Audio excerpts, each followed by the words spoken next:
Welcome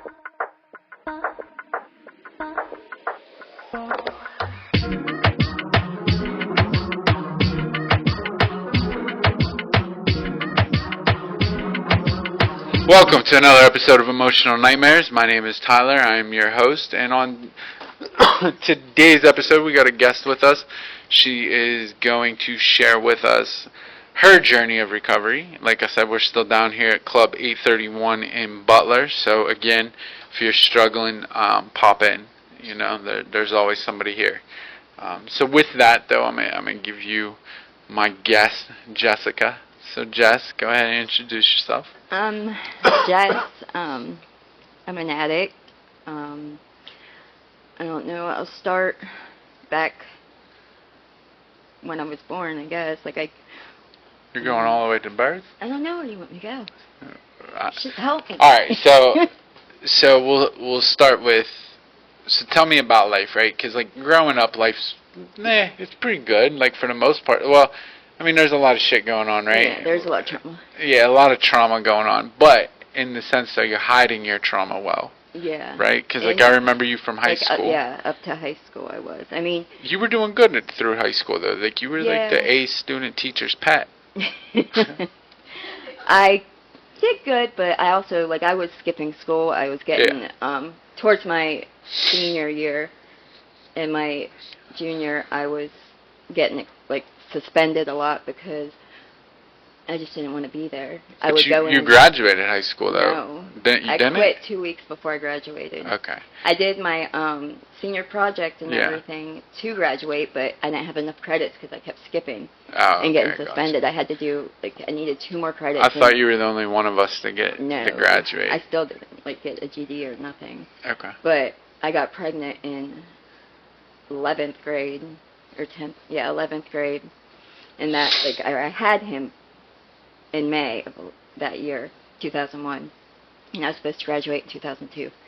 So, like, my 11th grade year, I was already using at that time, because I started using when I was 12, and just, like, my dad, like, there was parties at my house all the time, like, I had to get myself up for school, and they'd still be partying.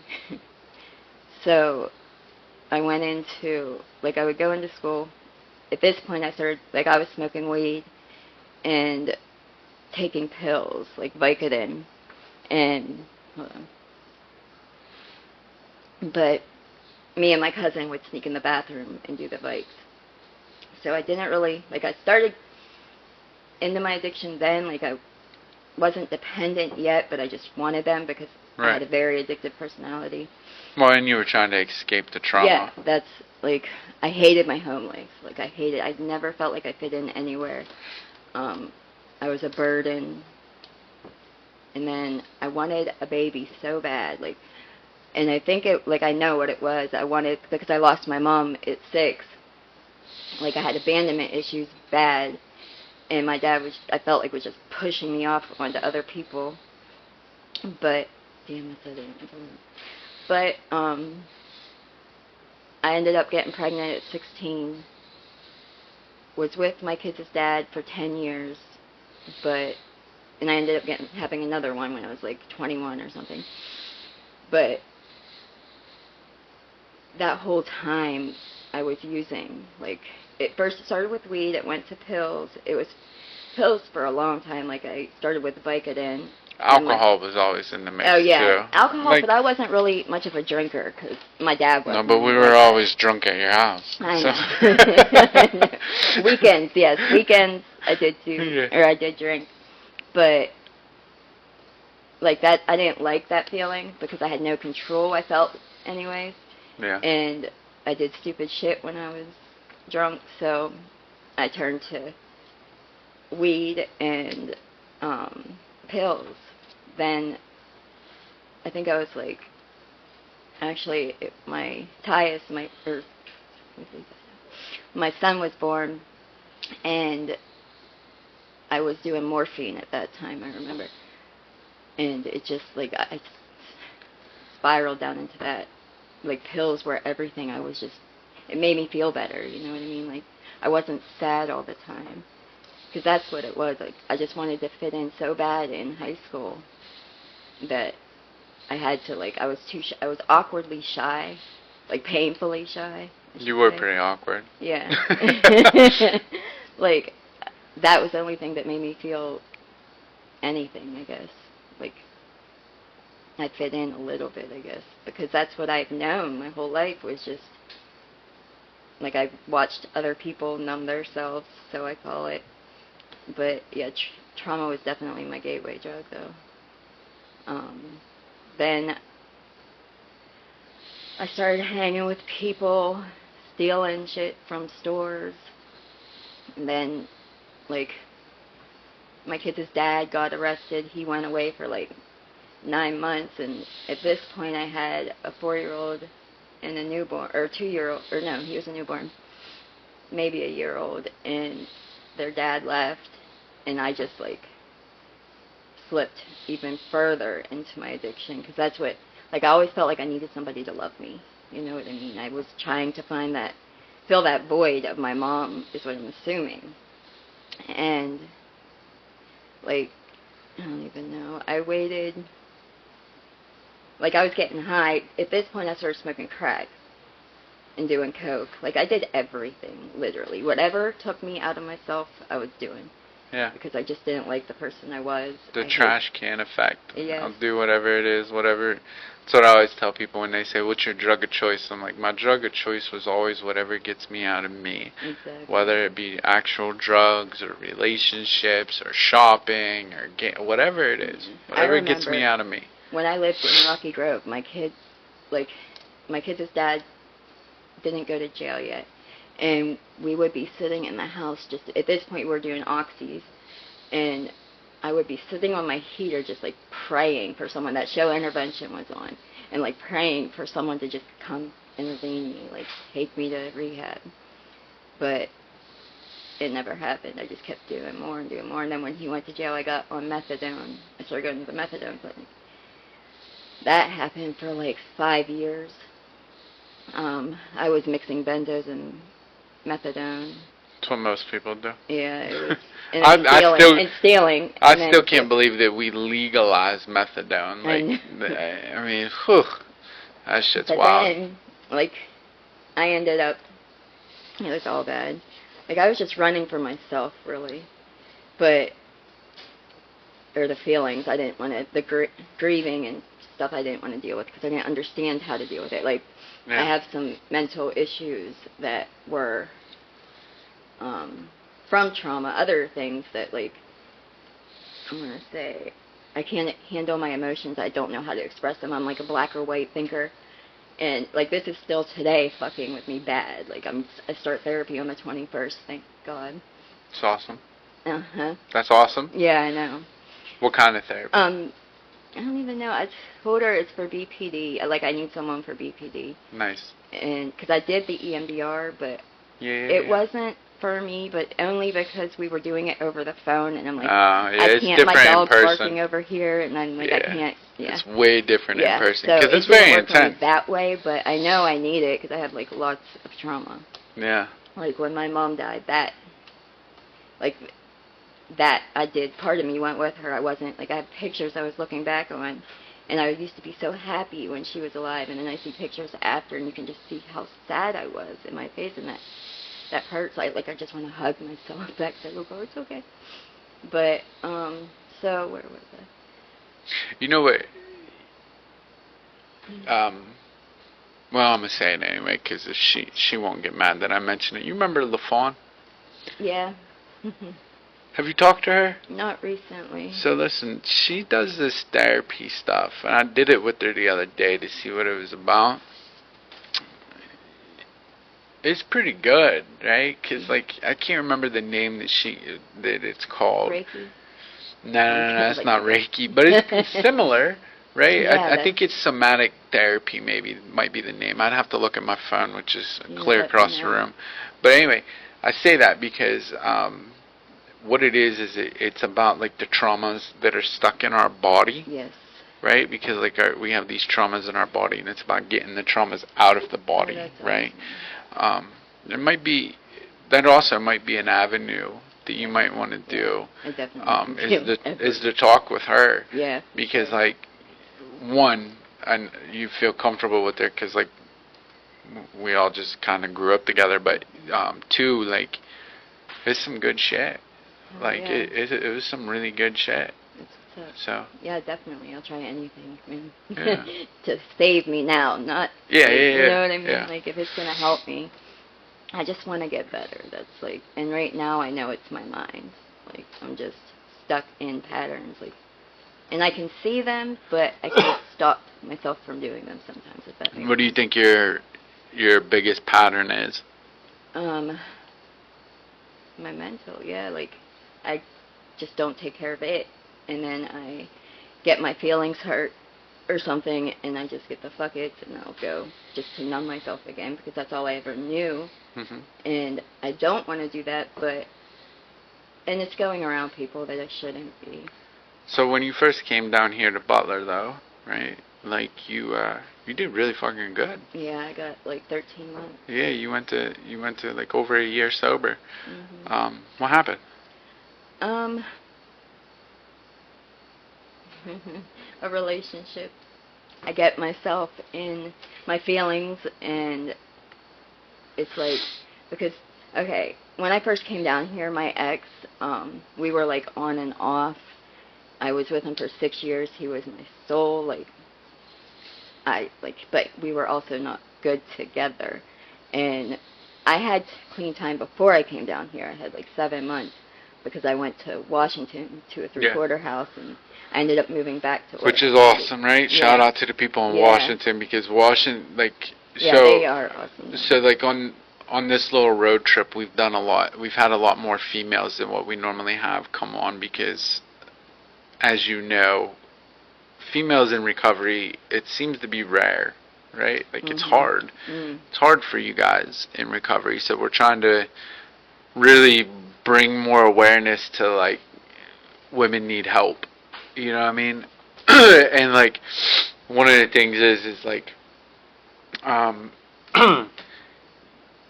Washington is awesome. Mm-hmm. Like, they got that three-quarter house down there, and, like, I know a couple females that have gone down there, and, like, guys down there in Washington, PA, like, they're really doing this thing. Mm-hmm. Like, they're really. It is good. It's good. Really I just started missing home.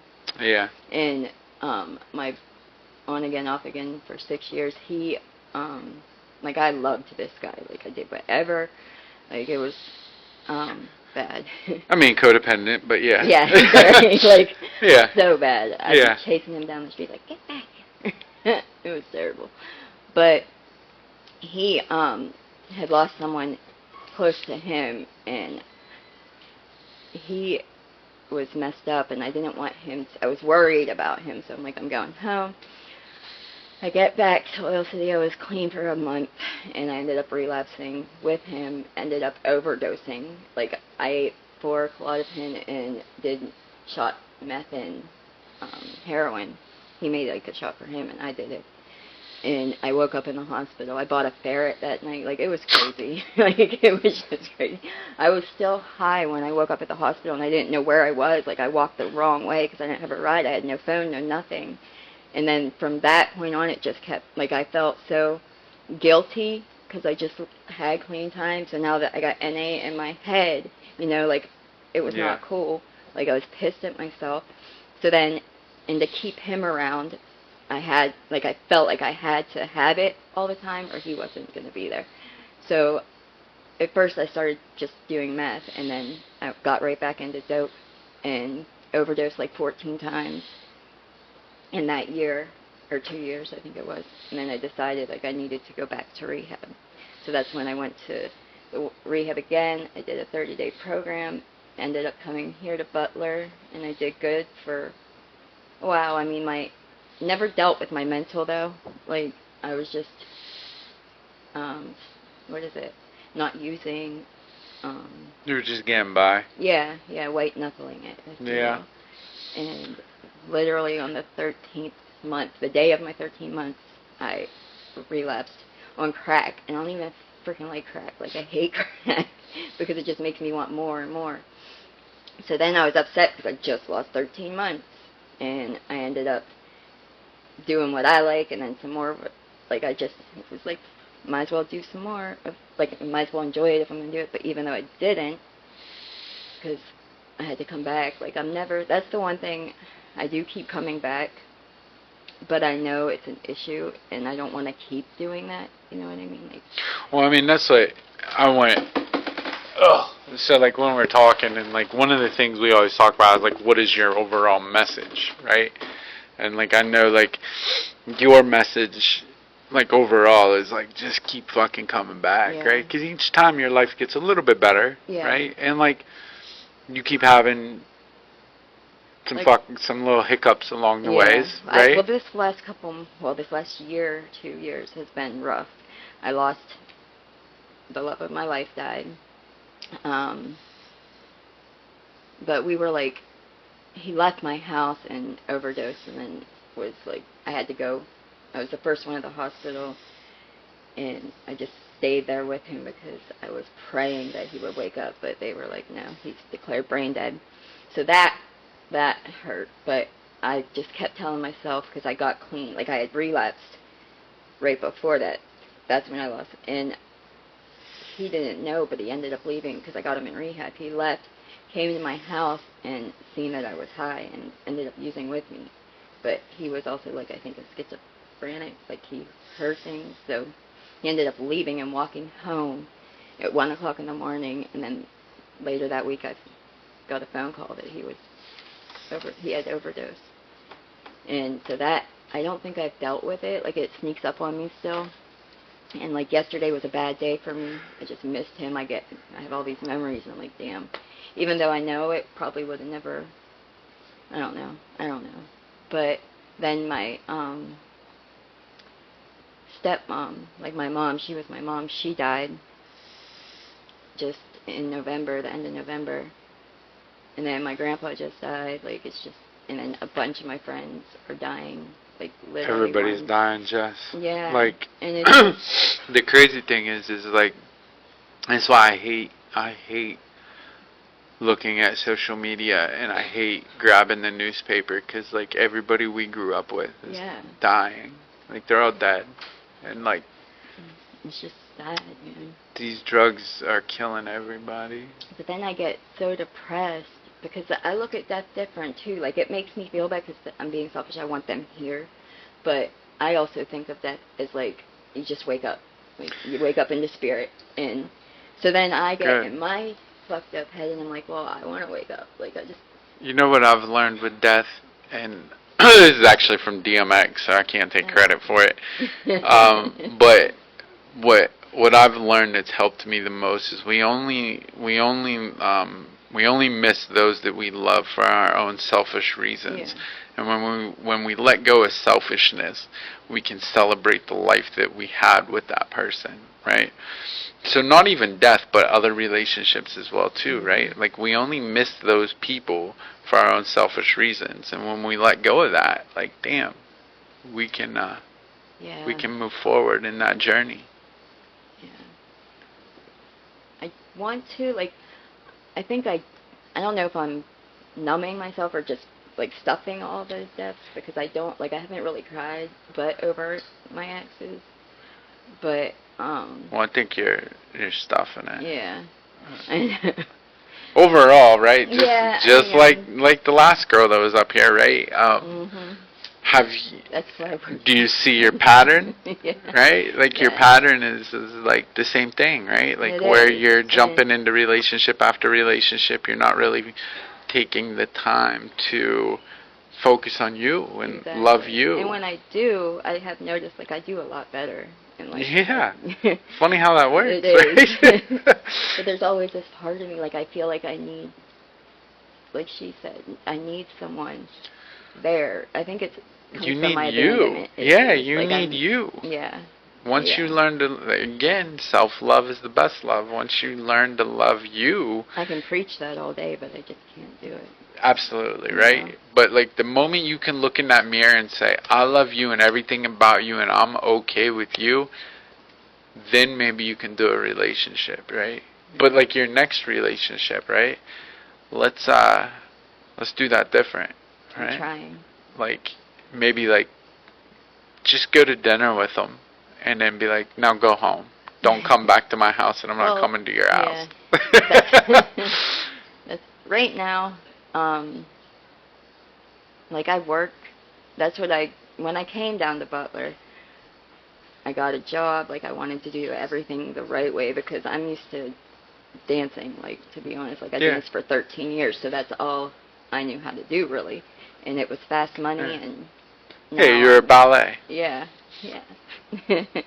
And now, like, I mean, I care. This is something too. I'm a caregiver, and I seen a quote the other day. Like, I like to care for people because I needed someone to care for me. It fills a void that I needed when I was little, and I'm like, damn, that's exactly what it is. But damn, is it hard sometimes? I don't get paid enough. I feel.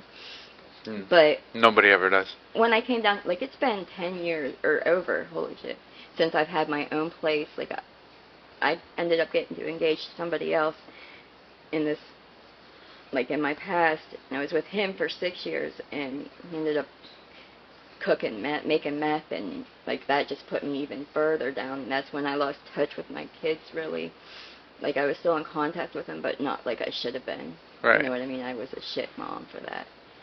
But there was a lot of other... You talk to him now? Yeah. Not like I want to, but it's on their time. You know what I mean? I'm not going to... I want to just be like, come here. They're busy. Yeah. Yeah, they are. They're on their way to the NBA. I hope so. That boy's on the way to the NBA. he got a good jump shot on him. Yeah, his dad's done a good job of teaching him that jump shot. He did great with them. Yeah. And that's one thing. Although his dad can't shoot. I try to tell him that all the time. I'm front, and he fucked me up on the court. That dude just smashed me on the basketball court. But yeah, those boys had balls in their hands since they were like, when they came out, he put one right beside them. Yeah. And they would be dribbling all the time. Like it's just. Well, they earned it, you know what I mean? Jalen, for sure. We've had our 3-on-3 team since we were... Oh, I remember. Our little Cash 5 3-on-3 team, right? Yeah. That's funny. Days. Yeah. But yeah, I'm just trying to... Like, I've gained a lot back, though, materialistic. I finally got my own place with my best friend, and I got my license back. I didn't have my license for 19 years. Dude, 19 years. You got them. And I got them bitches back. I was so happy. Still don't feel real. I'm like, when I see a cop, I'm like, you know what I mean? But now I don't care. I'm getting a little more like, fuck you. But I bought my own car. Like, things are good. I got my dogs. But I don't know. It's just something, and that's the problem. It's something in me that isn't right. Like, I'm just not, I don't know. I get so depressed, and I isolate like crazy. But I keep, like, I'll go to work. I make sure I get up and go to work no matter what, even if I have to go home right after and sleep for the rest of the night. But, well, you usually, I've noticed a pattern with you where usually you are not talkative, right? Like, you won't talk on social media, like, you won't post anything, nor will you respond back to messages when you're about to fuck up. And then usually you'll fuck up, right? And then it's, I need all this help, right? Which is good, because like, you reach out for the help, but instead of allowing that hiccup to happen, we should reach out for help before we pick up the drugs, like, right? I told my sponsor that the other day. I was like, because she's like, you should have called, you need to call. And I'm like, but then that would stop me from doing what I was set out to do. And sure. I don't, like I just said this last night too, because right now I'm like going through it mentally. And I'm praying, like I can make it to the 21st. I just want to get into counseling. I need therapy to deal with everything, because I am just, and I'm bipolar, so I'm like all over the place.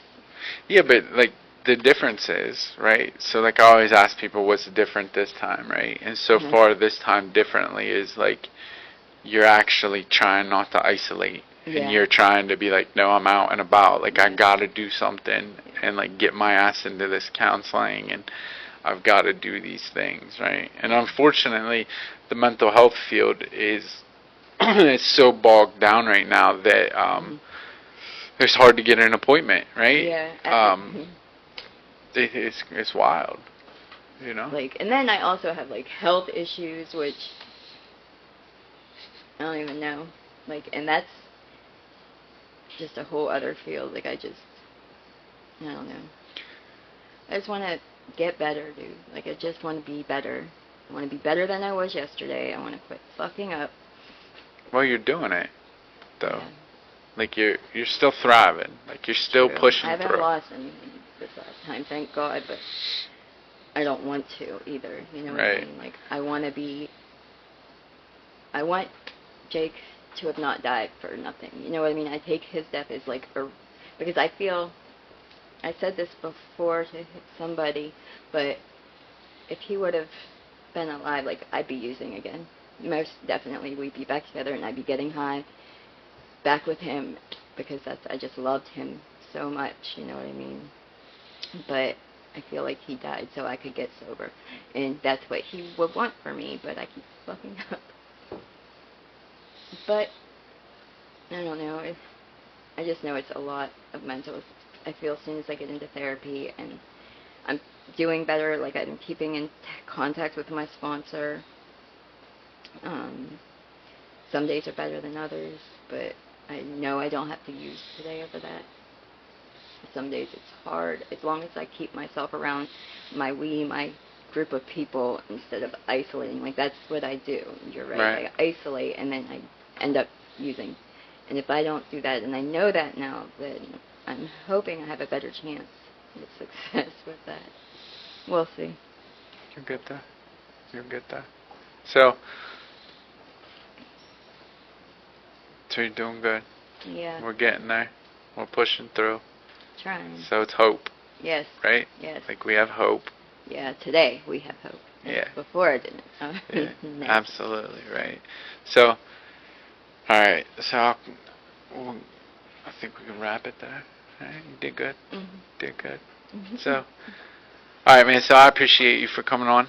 I appreciate you very much. I'm rooting for you. I always am. I'm always rooting for you. I want you to do good, man. I want you to succeed. And you're going to get there. So I appreciate you coming. I appreciate you for coming on. So with that, you know, as always, you could have been anywhere in the world. You sat here and chose to be with us for about 27 minutes. Which is awesome, right? And I appreciate you guys for listening, and hopefully you heard something, you realized a little bit of hope. And if you didn't, there are tons of other episodes on this channel, and if that doesn't do it for you, then pick up the phone and call somebody in recovery. As long as you can get through today sober, tomorrow looks a little bit better. Like I always say, man, don't call the dope man. Call somebody that actually cares about you, not somebody that cares about your money. So, we appreciate you. Thanks for watching. I hope you subscribe. Tell your friends, tell your family, and then subscribe again. Make 20 accounts and subscribe. So, we appreciate you. Thank you. Thank you for watching.